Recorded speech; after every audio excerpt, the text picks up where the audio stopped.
I have never reviewed a Galaxy A series device before, so this review is going to be as independent as possible. There will be no comparison between this one and previous models, but I may be doing a this and that comparison between the two of them. Now, for these two devices, the question is simple. Should you buy them? Who were they actually made for? And the most important one is, are they actually worth the price?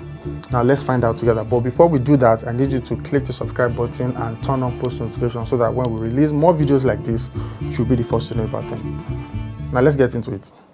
First things first, we look at the design for the A57 and the A37. Both phones look almost identical, in fact, very much identical, whether you're looking at them from far off or close by. But when you hold them, you will notice that there are differences and they do not look anything like the Samsung flagship. The Galaxy A37 comes with a plastic frame, while the A57 comes with an aluminum frame. Though both devices are protected by Gorilla Glass Victors. Now, I don't think the frame materials alone should determine whether a phone is good or not, but let's be honest, it matters to some people. Both devices also come with 4 different colors, and this is me digressing a little, but one of my favorite things about new gadget release, when brands release new phones, is the ridiculous color names that manufacturers come up with. For example, the A37 comes in, listen, awesome lavender, awesome charcoal, awesome white, and awesome gray. My question is, what in the heavens is awesome? Can't you just name them lavender, charcoal, gray, green, and white? Did the awesome add to the change of the okay, let's just move on. Then for the A57, we have another awesome lilac. We have the awesome icy blue, which is the awesome icy blue, the awesome navy, and then the awesome green. I have a lot to say about this awesome, but let's just move on. Both devices are water and dust resistant and a IP68 rating. Now, what does IP68 rating actually mean? I think it is very important for us to define and explain it, because some people just hear the words, but they don't know what they actually mean. They don't know what the numbers there represent. First off, the numbers mean different things. 6 means something, 8 means another thing. The 6 in the IP68 refers to protection against solid objects. In fact, it is currently the highest dust protection rating available for devices. It means your device is protected completely against dust, against sand, against other small particles that might just creep or enter into the internal components. While the 8 refers to water resistance. Now, it means that your phone can survive, listen very well, it can survive underwater under specific test conditions set by the manufacturer, not by you. But I don't want you to be fooled. These tests are conducted in controlled environments using fresh water, not swimming pool water. Which means it is not an invitation for you to start filming your vlog underwater to show that the phone can actually work underwater. Think of IP68 rating as a protection against real life incidents or accidents like rainfall or accidental spills. You can just put your phone on the table and water spills and then it will enter it. Or when you drop your phone mistakenly into a sink. It doesn't give you license to go and film underwater. No. Now let's go back to the phones.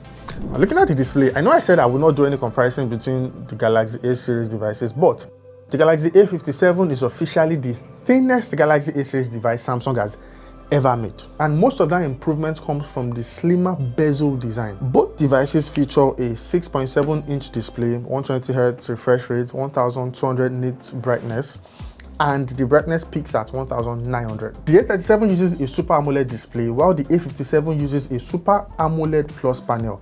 And that simple plus that is there will come into play very shortly. In simple terms, the AMOLED Plus display is designed to be more power efficient, that's for the A57, while maintaining excellent color production and contrast. For cameras, on the front camera, both devices feature a 12-megapixel selfie camera capable of recording HDR video. Around the back, both phones comes with 50-megapixel main camera featuring optical image stabilization, HDR video recording, and all the camera features you'd expect in this category. The difference in the camera comes with the ultra-wide camera. The A37 gets an 8-megapixel ultra-wide lens, while the A57 gets a 12-megapixel ultra-wide lens. Now, both devices include a 5-megapixel macro camera. And Samsung has also improved image processing speed significantly. On the A37, for example, a photo can be captured, processed, and saved in approximately 400 milliseconds before you are ready to take the next shot. While on the A57, that process takes just 230 milliseconds. That's very much impressive for this category of smartphone. I was particularly interested in the portrait photography because Samsung claims that both devices should deliver very similar results thanks to AI-powered subject segmentation. So I decided to take some portrait shots on both devices, and here's what I got. I'll leave you guys to be the judge.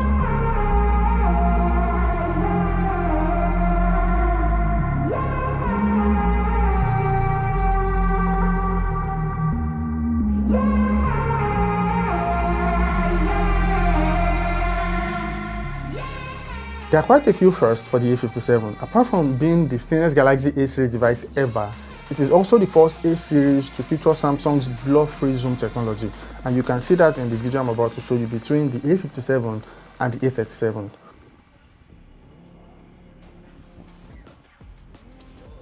Also, when it comes to memory, the A37 tops at 8 GB RAM, while the A57 can be configured up to 12 gigs of RAM. Both devices are powered by the Exynos processor, that's the Exynos 1480 for the A37 and the Exynos 1680 for the A57 respectively.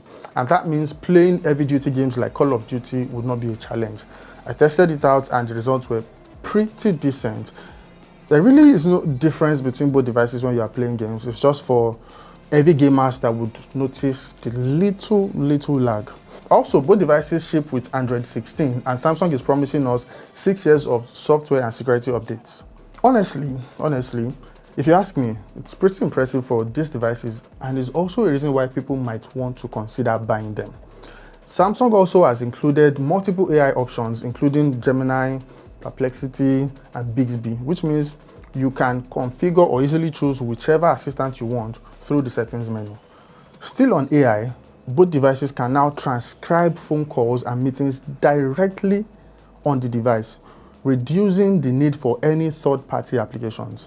So, yes, you get a number of AI features that are similar to what you will get on Samsung's premium flagship devices, that's the S series. Now, right now, let's just call it the Temu version of the Samsung S series for now. For the battery, both devices come with a 5000 mAh battery capacity and they support 45 watts of fast charging. That means all-day battery life for most users and reasonably quick charging when you need to top up like ASAP. So my final verdict on these devices: should you buy them? The A37, for example, is for someone who wants a dependable Samsung phone with great display, fairly good camera, long software support, useful AI features without spending too much. You get to go for this one.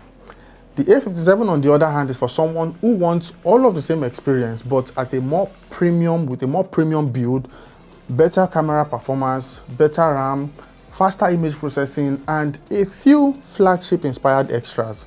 You get to go for this one. Now, neither of the phone is trying to compete with the Samsung Galaxy S series devices, but for what they are designed to be and for what they are designed to do, Samsung has put together two very capable devices, that's the A37 and the A57. Now, the real question isn't whether they are good phones, it is which one actually fits your budget.